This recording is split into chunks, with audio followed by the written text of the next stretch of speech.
बोलो माए। अब सत्संग का असर कैसे हुआ करे। एक गब्बू नाम का डाकू था अंग्रेजों के समय में, और उस इतना खूंखार था कि उस समय उसके ऊपर 50,000 रुपये इनाम था। मुर्दा या जिंदा कोई भी किसी हालत में उसको पकड़वा दे, उस पर 50,000 रुपये इनाम अंग्रेज सरकार ने रखा हुआ था। एक समय एक दिन की बात है कि उन डाकुओं ने सलाह करी कि अंबाला शहर के अंदर एक बहुत बड़ा रईस व्यक्ति है, उसके घर पर डाका डालना रात ने, और अपनी सारी उस गैंग को कह करके वो गब्बू डाकू ने बोला भाई मैं ऐसे करूंगा, दिन छपेसी जिस घर में डाका डालना उसका सारा हिसाब किताब देख कर आऊंगा, और तुम ऐसे करियो मेरे साथी सारे, ठीक रात्रि के 12:30-1 बजे के आसपास और उस मंदिर के पास आ जाना, उसके पीछे। वहां से फिर हम मैं बता दूंगा किधर से चलना है, कैसे अपना अटैक करना है और कैसे डाका डालना है। ठीक हो गया। अब वो गब्बू जोश है आ जाता है दिन छिपेशी, सारे एक शहर का मुआयना किया, देखा कहां से जा सकते हैं, कहां से आसानी से बढ़ेंगे इस घर में, और क्या क्या हमने सावधानी बरतनी होगी, सारा हिसाब किताब देख के अब उसके पास 4-5 घंटे थे। 8 बजे से लेकर रात के 1 बजे तक 5 घंटे बच गए।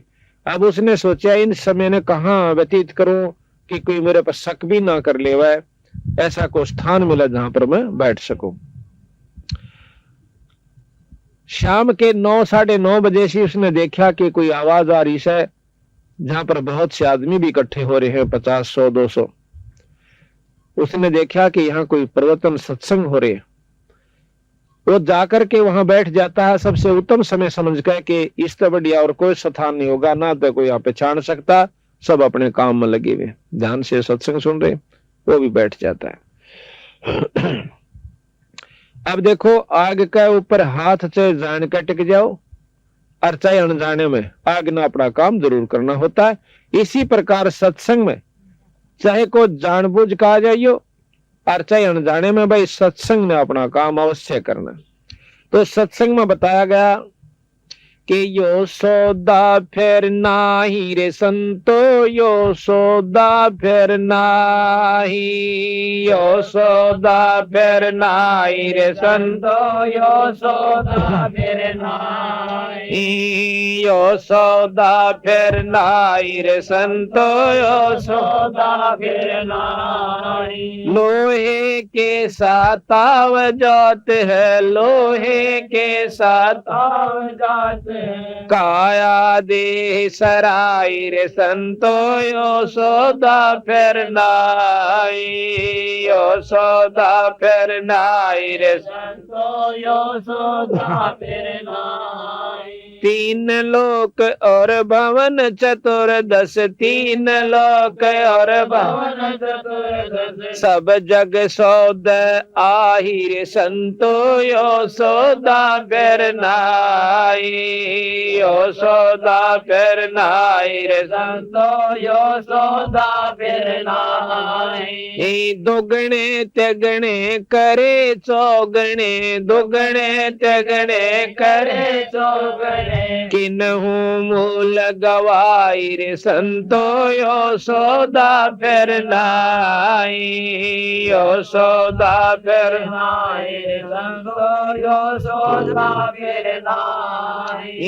यो दम टूट पंडा फूट, यो दम टूट पंडा फूट, लेखा दरगा माई रे संतो, यो सौदा फेर नाई, यो सौदा फेर नाई रे संतो, यो सौदा फेर नाई, यो सौदा फेर नाई रे संतो, यो सौदा फेर नाई। उस दरगाह में मार पड़ेगी, उस दरगाह में मार पड़ेगी, जम पकड़ेंगे बाई रे संतो, यो सौदा फेर नाई, यो यशोदा फिर नाई रे संतो यशोदा फिर नाई। नर नारायण देह पायक नर नारायण देह पायक फिर 84 जाई रे संतो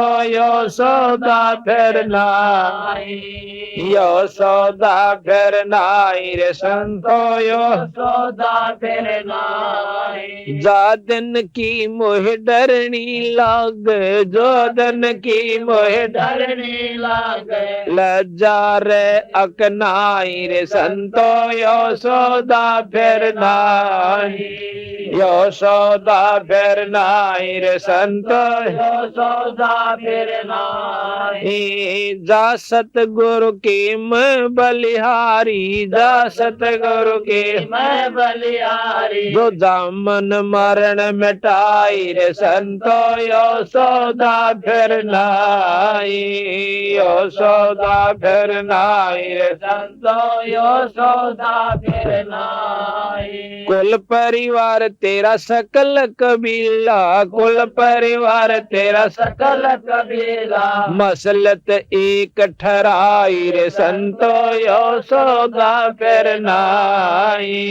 यशोदा फिर नाई संतो यशोदा फिर नाई। बांध पिंजरी आग धर लिया बांध पिंजरी आग धर लिया मरघट को ले जाए रे संतो यशोदा फिर नाई।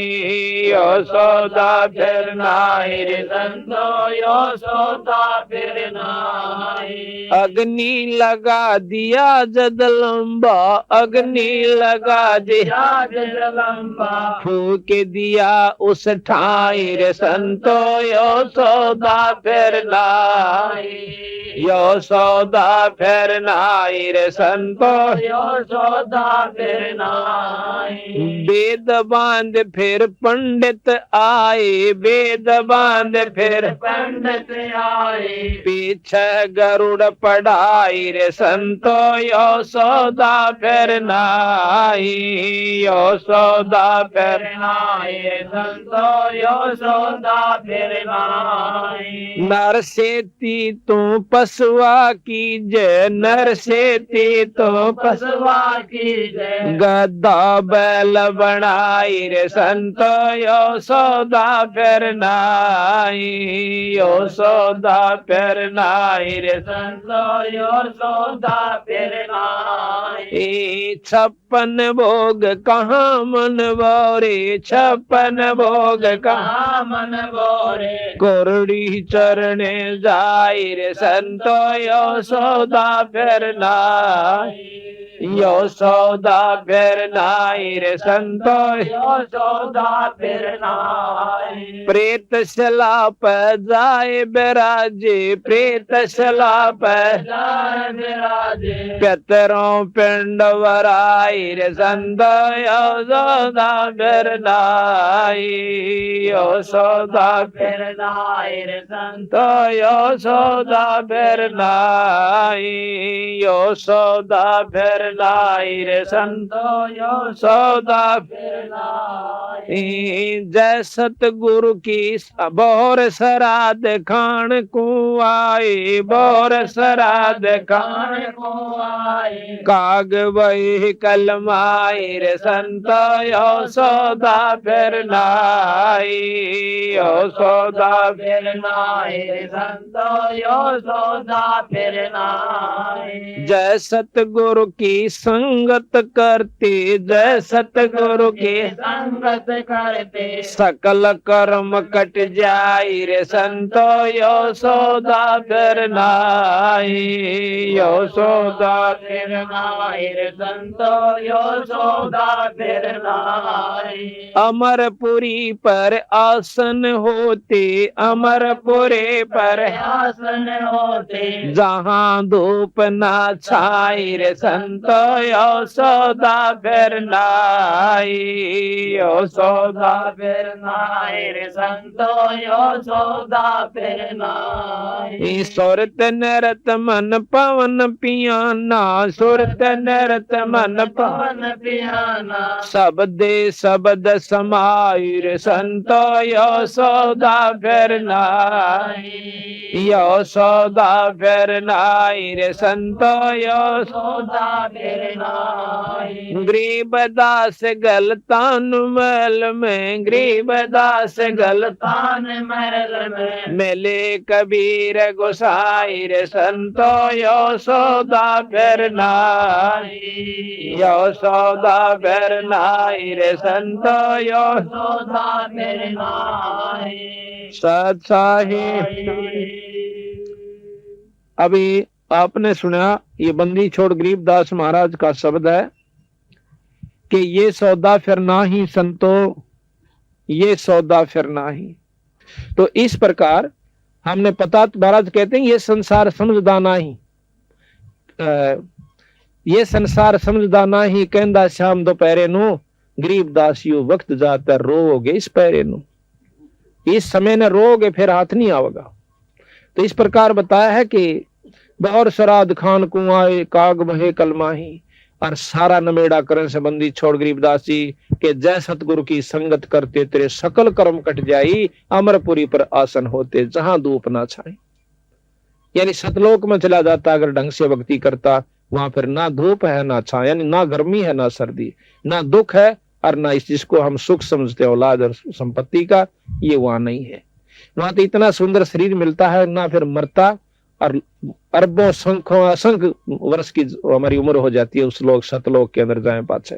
यहाँ तो हम 50-60 साल खातिर आए हैं, और इस नन्हे नाच कूद का दुख सुख पाकर गर्मी आड़ा सतावे, सर्दी यहाँ सतावे, पड़ोसी यहाँ सता दे, और मच्छर माखी यहाँ सतावे, और भाई हिंसक पशु किरा कितने से को सांप काट जावे, को माखी काट जावे, को भेड़ खा जावे, 24 घंटे परेशान, फिर आड़े जान जी नहीं करता। और इतना ज्ञान होते हुए जाए सरेगा, इतनी करड़ी आंख बांध रखी इस जीव की इस काल बली ने। या तो बंदी छोड़ भगवान इससे छुटवाने के लिए आए थे, रास्ता बताने के लिए कि नो जाप करियो, और इस प्रकार गुरु से उपदेश ले लेना। इस प्रकार ये सत्संग सुनकर वो गब्बू नाम का डाकू कहता कंडे से लिकड़े। भगवान आत्मा ये नहीं होता कि डाके मारा है तो इंसान नहीं है, उसके अंदर भी वही आत्मा है। वह बेचारा गलती से यानी अपने कुसंगत में पड़ जाने से उस गलत रास्ते पर चला गया। जैसे वाल्मीकि एक डाकू था, डाके मारा करता था, और जब बेरा पट्टा उस सदन छोड़ कर भगा के किलो बैठ गया और महर्षि को आया, तो फिर क्या हुआ, उस गब्बू ने कान अपनी पक्का इरादा कर लिया कि आज के बाद डाके नहीं मारूंगा, अपना भक्ति करूंगा। फैसला हो गया। उसके साथी आगे ठीक समय पर उनके पास जाकर वो गब्बू कहने लगा भाई डाका नहीं डाल दे। अब क्यों नहीं डालते? अकबर मैंने यू काम छोड़ दिया। अब काम छोड़ दिया, उनके साथी ने बोले फिर हमारी जिंदगी बर्बाद क्यों करी तने, अब तुम भी छोड़ दो काम। तो ना छोड़ा, नहीं छोड़ो तो भाई मेरी जायदाद वहां पर पड़ी है, मेरे पैसे पड़े हैं इतने लाख रुपये, तुम उन बांट लो अपने जाके। आज हम इस सेठ का या किसी का डाका नहीं मारना। तो बोले हमारा तुमने इतना घाटा कर दिया, 4 लाख का 5 लाख का डाका मारना था, वो हमारा पूरा कर दे। मैं बोला कि मेरा जो सामान से वो 7-8 लाख रुपये भी पड़े हैं, वो जाकर अपना तुम बांट लो। वह तो पैसे हमारे पास रहे थे, वह तो उल्टे चले गए। वहां तो उनकी आपस में लड़ाई होगी पैसे बांटने के ऊपर, वो उसका गोली मार रहा है, उसका तीर मार रहा है, वो आधे टुकड़े मर गए। और गब्बू जोश है, उसने सोचा सत्संग में बताई गई है कि अपने पाप कर्मों को ये भी काट लेना चाहिए, आगे बहुत दुखी हो जाएगा। अब जैसा भी उसने मार्गदर्शन हुआ था, उसने फैसला कर लिया कि मैं आत्म समर्पण करता हूं कि मेरे कर्मों का फल मुझे अभी मिल जाए। वो जाके थाने में पहुंच गया। थाने में थानेदार, थाने का आगे संतरी खड़ा बंदूक ले। संतरी बोला कौन सा है? अक मैं गब्बू डाकू। अब गब्बू डाकू का हथार उस संतरी की घिग्गी बंद गई, बंदूक भी छूट गई, कांपन लग गया, सारा खड़ा खड़ा और बेहोश हो गया। क्यों? गब्बू उसमें इतना भयभीत कर रखा था उस इलाके को कि माँ भी अपने बच्चा ने नौका कर दी, बेटा सो जा, गब्बू आ जाएगा। इतना भय बांट रखा था उसने। अब वो अंदर चला जाता है थाने में। आगे जाकर देखा है दिन का निकलान सा हो गया था, थानेदार बैठा अपनी कोई विशेष काम कर रहा था। जाकर ने बोला कौन सा तू? थानेदार बोला उसने, गब्बू डाकू ने बोला मैं सू गब्बू डाकू। गब्बू डाकू गब्बू डाकू नो करके थानेदार भी कांपन लग गया, सारी कुर्सी हल है। पागल सा वो हो गया कि भाई एकदम यू आ गया, इसका मतलब चारों तरफ से हमको घेर लिया है और यू को कुबद करना है। अब उस गब्बू ने सोची यू भी मरेगा, वह ठाक है कुर्सी और थाने के मैदान में बैठ जाता है। जब नो देख लिया वो थानेदार ने, गब्बू तो बैठा, सर कोई बात खुड़का दुड़का नहीं होया तो देते, हिम्मत सी करी, वायरलेस कर दिया अपने बड़े साहब के पास, एसपी के पास, जी ऐसे ऐसे गब्बू डाकू थाने में बैठा है और नू कैसे मन अरेस्ट कर लो। अब एसपी की हिम्मत नहीं पड़ी, उसने गवर्नर को कर दिया। उसमें अंग्रेज गवर्नर हुआ करता, उसको बताया गया कि जी गब्बू नाम का डाकू आज थाने में, अम्बाड़ा थाने में बैठा है और नू कैसे मन गिरफ्तार कर लो। अब वो नो बोला गवर्नर तब मत छेड़ियो मां उसो। गवर्नर वहां पर आ जाता है और वो मैदान में बैठा हुआ। गवर्नर उसके पास जा कहता कौन है तू? कि मैं गब्बू डाकू। क्या ती बताऊं? मैंने सारा ती बता ली, मैं गब्बू डाकू। गवर्नर खड़ा है, वो बैठा कुर्सी पे। तनु बोला यहाँ के करना आया? मैं इसलिए आया हूं कि मैंने बहुत खोटे काम कर लिए और आज रात में मैंने एक सत्संग सुना और उसमें पता चला कि मेरे जैसा नीच व्यक्ति इस धरती पर नहीं है। मैंने ना जाने कितने सुहाग उजाड़ दिए, कितने बच्चों का खून कर दिया, कितने व्यक्तियों को मार दिया अपनी हौस बुझाने के लिए, पैसा जोड़ने के लिए। आज मैं चाहता हूं कि मेरे शरीर को काट काट कर टुकड़े कर दो और ताकि मैं अपने पाप कर्म को भोग कर चला जाऊं। इतनी गहराई की बात सुनकर अंग्रेज सहम गया हुआ, क्योंकि बहुत दिमाग के आदमी होता है, बड़ा अफसर जोश है। और ने बोला जाओ हमने आपको बरी कर दिया। ने बोला मुझे बरी मत करो, हमने तेरे सारे कसूर माफ कर दिया, बरी कर दिया। हम सजा इसलिए देते हैं कि पाप कर्म छोड़ दे, और तेरी तो पहले आत्मा कमल के फूल के ऐसी साफ हो रही है, आप जाइए, बरी कर दिए। अब वो सहम गया कि भाई अच्छा काम बना, मुझे सजा नहीं मिली। तो वापस आ गया उसी के पास, संत के पास। पता चला कि भैया रात में सत्संग हो रहा था मैदान में, वो संत कहाँ बैठा। अब उस संत के पास जाकर उसके चरणा में माथा टेक कहने बोला महाराज मैं बहुत पापी इंसान सू, मेरा आत्म कल्याण कर दो। नो बोला भाई कौन सा कितना ऐसा? कि मैं गब्बू नाम का डाकू सू। अब गब्बू नाम का डाकू सुन का उस संत भी अल्लाह सारा। नो बोला जी मैंने सारे काम छोड़ दिए। नो अपनी जान बचाने खातिर नो बोला भाई नो कर तू थाने वहां पर आत्मसमर्पण कर दे, और मन ने भी क्यों मरवा से। नो बोला जी थाने में जाया, गवर्नर आ लिया, वो भी नो बोला जाओ हमने बरी कर दिया। फिर उस संत के सीड़क सी हुई। फिर नो बोला बेटा देख मारा दौड़ते एक दवाई सर राम नाम जपया के। नो बोला वो चाहूं सु मैंने राम का नाम दे दे। तो वो नाम उसको दे दिया। उसके बाद वो संत गब्बू के नाम से प्रसिद्ध हुआ। आज से 250 वर्ष पहले की बात है। बोल सतगुरुदेव। तो भाई समझना होता नहीं, ना तो काना पा के टाल कर जाओगे तो थरी दुर्गति में पूरा सा जाओगे। यह बताया।